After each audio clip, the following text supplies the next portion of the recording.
He overheard one sentence in his own home, and it destroyed everything he thought his marriage was. Not an argument. Not a confession. A calculation. His wife wasn't planning a future with him. She was waiting for a deadline. 5 years. That's when the money changed. Instead of confronting her, he did something far more dangerous. He lied. He pretended to lose his job, just to see who she really was. What he recorded next turned love into evidence, marriage into a business plan, and forced a reckoning neither of them saw coming. Because when money disappears, truth doesn't hide. And this story proves one thing. The most devastating betrayals don't scream. They whisper and wait. Watch till the end. The final twist changes everything. Subscribe to this channel if you believe love should never be a strategy. Comment where you're watching from. This story hits differently everywhere. Daniel Hart believed stability was proof of love. At 36, his life looked exactly the way it was supposed to. A steady job. A shared home in a quiet neighborhood.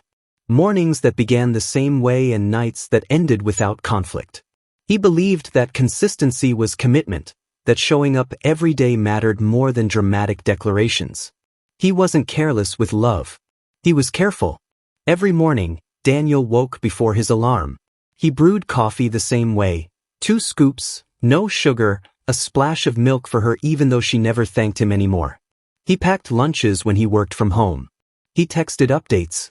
He came home on time. He believed these things added up. He believed marriages didn't fall apart suddenly. That they eroded only when people stopped trying. And as far as Daniel knew, he never stopped. Their home reflected that belief. Nothing flashy. Nothing neglected. Bills paid early. Groceries stocked. Furniture chosen together years ago and never replaced because it didn't need to be. The house felt complete. Which was why he didn't notice the silence at first. It didn't arrive loudly. It didn't announce itself. It slipped in quietly, between conversations, between glances, between routines that stayed intact while something underneath them shifted. His wife still sat across from him at dinner. She just scrolled more. She still asked about his day. Just not with follow-up questions. She still smiled. But the smile stopped reaching her eyes. Daniel told himself it was stress. Everyone went through seasons. Work got heavy. Life got repetitive. Love didn't disappear. It just rested sometimes. That's what he told himself. Then the questions started. Not emotional ones. Financial ones. Casual at first. Almost responsible. What's the balance on your retirement account again? Did you ever update your life insurance beneficiary? Do you know how alimony works in this state? She asked these things lightly, always attached to the same explanation. I'm just planning. Planning. That word made everything sound safe. Daniel answered without hesitation. He had nothing to hide. He'd built his accounts long before they met, but he never treated them like secrets. Marriage meant transparency. Still, something about the timing felt off. The questions didn't come during conversations about the future. They came after disagreements. After quiet dinners. After moments where affection should have followed, but didn't. She stopped reaching for his hand when they walked together. Stopped leaning into him on the couch. Started sleeping closer to the edge of the bed. When Daniel noticed, he adjusted. He initiated more. Planned date nights. Suggested trips. Asked if something was wrong. She always smiled and said the same thing. I'm fine. Just tired. So he let it go. Because Daniel believed love wasn't about interrogating silence. It was about trusting it. Weeks passed. The months. The house stayed the same, but the energy changed. She began staying out later. Said she was meeting friends. Networking. Yoga events. Always vague. Always reasonable. He didn't question it. He trusted her. What he didn't realize, what he couldn't yet see, was that trust had become his blind spot. One evening, Daniel mentioned his mother might visit. Not a demand. Not even a plan. Just a thought. Her reaction was instant. Not anger. Tension. Her shoulders tightened. Her jaw clenched for half a second before she smoothed it over. Oh, she said. We'll see. That was all. But Daniel noticed. Because when love fades, it doesn't leave footprints. It leaves absences. She stopped asking about his goals. Stopped sharing her own. Stopped imagining forward. Instead, she spoke in numbers. In timelines. In contingencies. Daniel didn't know it yet, but his marriage had quietly shifted from partnership to projection. From us to outcome. From love to leverage. Still, nothing had happened. No arguments. No accusations. No proof. Just a growing sense that something was being withheld, not emotionally, but strategically. And because Daniel believed stability meant safety, he ignored the unease. He told himself real problems came with raised voices and slammed doors. Not polite conversations and shared calendars. He told himself love didn't leave quietly. He was wrong. Because the most dangerous betrayals don't arrive as explosions. They arrive as plans. And Daniel Hart was living inside one. Without knowing, the clock had already started counting down. Daniel came home early that afternoon for a reason so ordinary it almost felt insulting later. A headache. The kind you don't fight. The kind that makes you want quiet more than answers. He parked in the driveway, noticed her car was already there, and felt a brief, warm relief. She's home, he thought.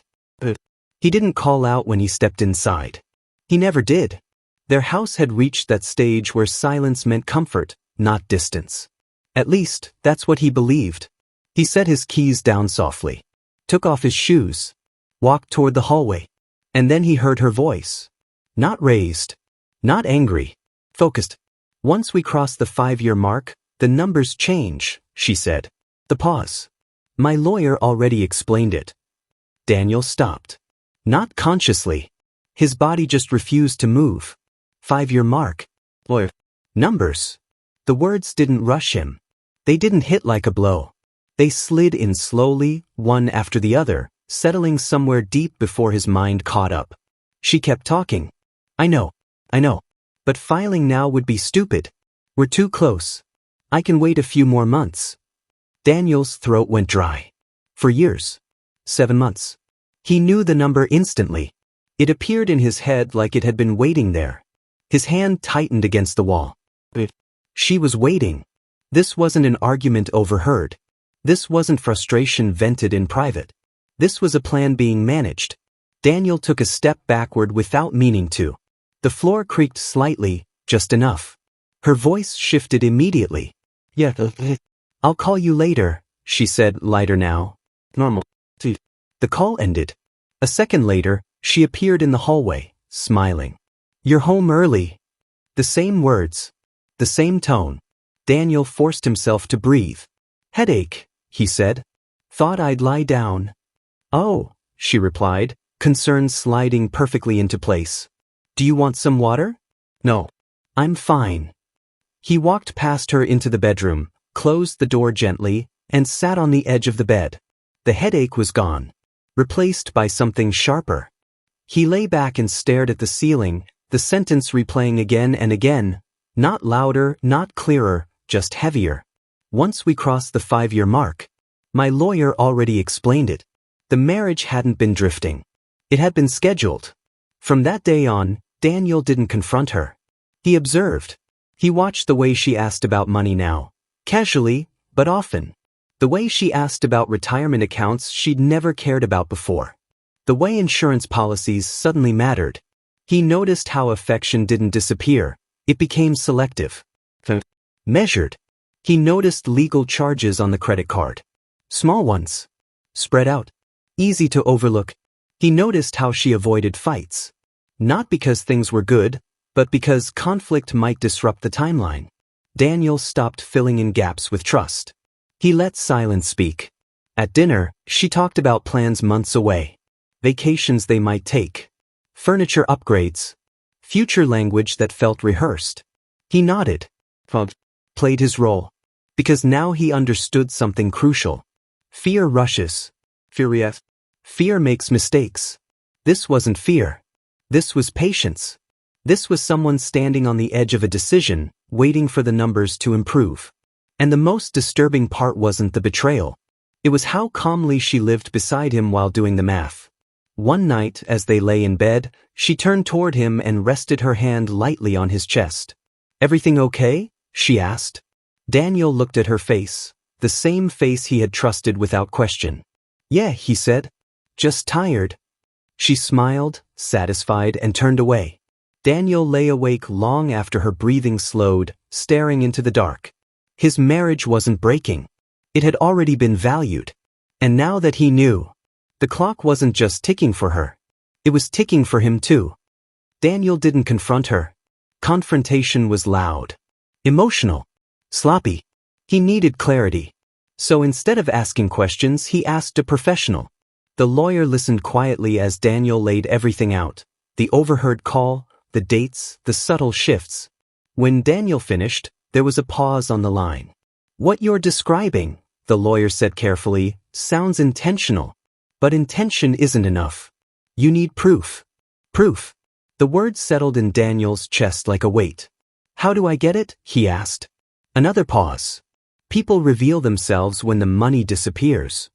That night, Daniel waited until dinner was finished. Until the dishes were done. Until the TV played softly in the background, filling the space with something harmless. She sat on the couch scrolling through her phone, relaxed. Comfortable.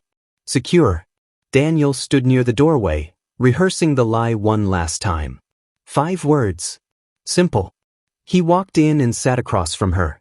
We need to talk. She looked up immediately. What's wrong? Daniel exhaled slowly, like the air had weight. I lost my job. The words hung there. For a fraction of a second, her face went blank. Not shocked. Empty. Then the reaction came in layers. Confusion, disbelief, calculation. What do you mean you lost it? She asked. Like, temporarily? No, Daniel said. They cut the department. Effective immediately. Silence. She stood up, pacing once, then stopped. But, your position, your salary? I know. Her hands clenched. What about severance? 3 months. After that, unemployment. She stared at him now, really staring, like she was seeing a different man. Daniel pressed forward. We'll have to make changes. Sell the house, maybe. I'll probably need to drain my investment account to cover expenses. That did it. Her breath hitched. Your investment account? She asked too quickly. Yes. The one from before we got married. She nodded, but her eyes were already elsewhere. I need a minute, she said. This is a lot. She walked toward the bedroom without waiting for a response. Daniel waited 30 seconds. Then he followed. Not into the room. Just close enough. He leaned against the wall outside the door, phone already recording in his pocket. Her voice dropped instantly. This is a problem, she whispered into the phone. A huge problem. The pause. No, listen, this ruins the timeline. If he's unemployed, the calculation changes. My lawyer said everything depends on income at the time of separation. Daniel closed his eyes. She was pacing now. He could hear it. We're 7 months away. 7. If I file now, I get almost nothing. And if he drains that investment account, there's less to split. Another pause. Yes, that was the plan. 5 years. Alimony. Asset division. That was the whole point. Daniel's stomach tightened. I know, she continued. But I can't wait it out if he's broke. What if he never recovers? What if he takes a lower-paying job? Her voice sharpened. I didn't stay this long for nothing. Daniel pressed his back harder into the wall. She kept talking. Numbers. Amounts. Timelines. Said calmly. Efficiently. Like discussing real estate. I stopped loving him a while ago, she said flatly. This was just strategy. Silence followed. Then quieter. I deserve this. I put years into this marriage. Daniel had heard enough. He stepped away silently, returned downstairs, and sat at the kitchen table. His hands were steady. That surprised him. There was no dramatic collapse. No moment of disbelief. Just confirmation. She came downstairs 10 minutes later, face arranged into concern. I'm sorry, she said softly. I just needed a second. Daniel nodded. I understand. She sat beside him, placing a hand on his arm. We'll get through this, she said. Together. Daniel didn't flinch. He didn't pull away. He let the lie sit between them. Because the marriage hadn't cracked tonight. It hadn't even bent. It had simply been stripped of illusion. And Daniel finally understood the truth. This wasn't a relationship unraveling. It was a deal that had gone bad. And now that he had proof, he would decide how it ended. Daniel didn't sleep. Not because he was restless, but because he was resolved. By morning, the sun rose on a different marriage than the one she believed still existed. He moved with precision. At 9 sharp he was at the bank. No hesitation.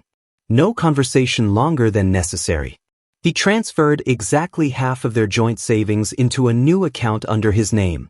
The teller asked if everything was okay. Daniel nodded. Yes. It was the truth. From there, he went straight to his benefits portal. Retirement accounts. Life insurance. Every place where her name appeared beside his, he removed it. Replaced it. Finalized it. No anger. Just correction. By noon, he was sitting across from his lawyer again, signing papers he had hoped he'd never need. Divorce papers. Filed first. That part mattered more than she would ever understand. When the courier arrived at the house 2 days later, Daniel wasn't there. He didn't need to be. She called him less than 10 minutes after the papers were served. Her voice was shaking, not with sadness, but rage. What is this? She demanded. Are you insane? Daniel answered calmly. No. You told me you lost your job, she snapped. You said we were broke. And now you're divorcing me? I didn't lose my job, Daniel replied. I told you that already. There was silence on the line. Then, what? I said I lost my job, he continued evenly. I didn't say it was true. Her breathing turned sharp. You lied to me? Yes. Why would you do something like that? She screamed. To hear the truth, Daniel said. And you gave it to me. Another silence, this one heavier. You recorded me, she said quietly. It wasn't a question. Yes. Her voice cracked, not with regret, but panic. That's illegal. It's not, Daniel replied. My lawyer confirmed it. She started talking fast then, accusations, threats, insults, each one desperate, each one unraveling the image of control she thought she had. You can't do this, she said. I gave years to this marriage. You invested, Daniel corrected. You expected a return. That landed. Her tone shifted suddenly. Softer. Strategic. Daniel, we can talk about this. We don't need lawyers. We can figure something out. He almost laughed. Too late, he said. You already did. When negotiations began, the recording changed everything. Her lawyer tried to soften it, reframe it, explain it away. But intent had already spoken, in her own voice. There were no dramatic courtroom scenes.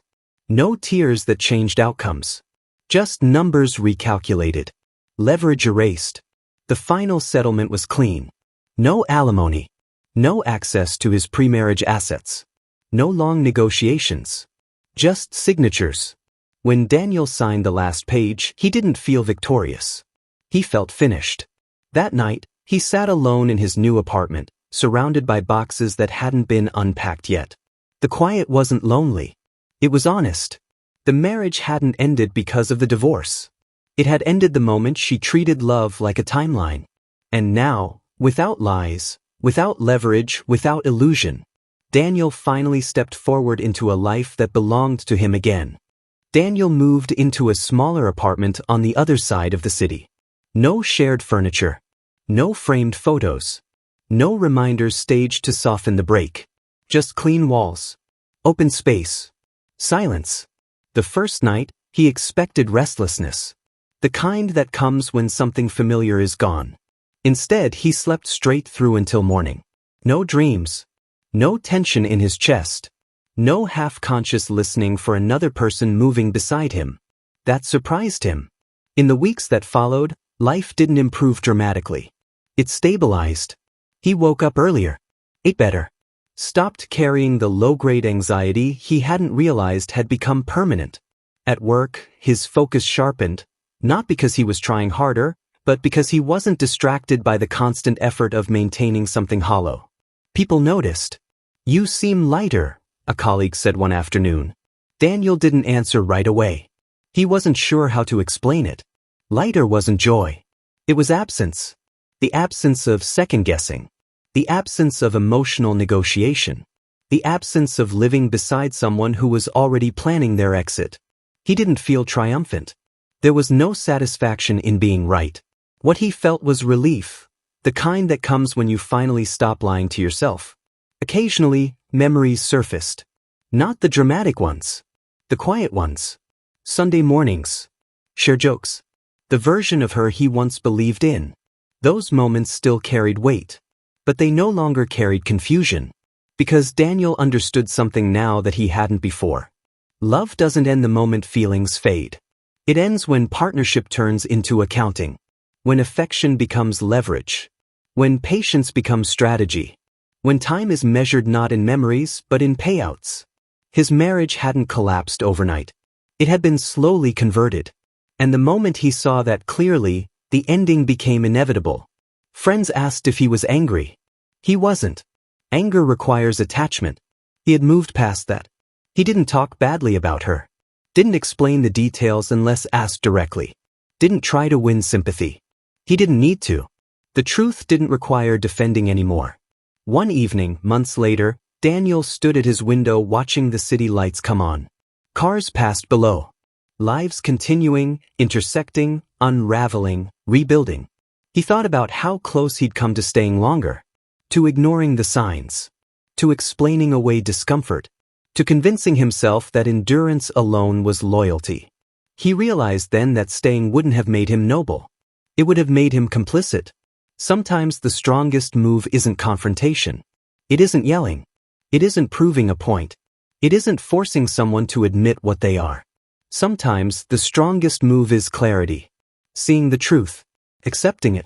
And stepping away before it finishes consuming you. Daniel didn't destroy his marriage. He recognized what it had become and chose himself. And once you have that kind of clarity, you don't argue. You don't negotiate. You don't wait. You leave. And you don't look back. Sometimes the story doesn't end with an apology. Sometimes it ends with clarity. He didn't win by humiliating her. He didn't win by taking everything. He won by seeing the truth before it cost him his future. Because betrayal isn't always loud. Sometimes it shows up quietly, with patience, planning, and a smile that lasts just long enough to get paid. And love? Love can survive distance. It can survive hardship. But it cannot survive calculation. So if this story made you uncomfortable, that means you were listening. Because the real lesson isn't about divorce. It's about recognizing when someone is waiting on your downfall instead of building with you. If you've ever felt something was off but couldn't explain it, trust that instinct. And remember this. When money disappears, character doesn't hide, it shows itself. Thanks for watching.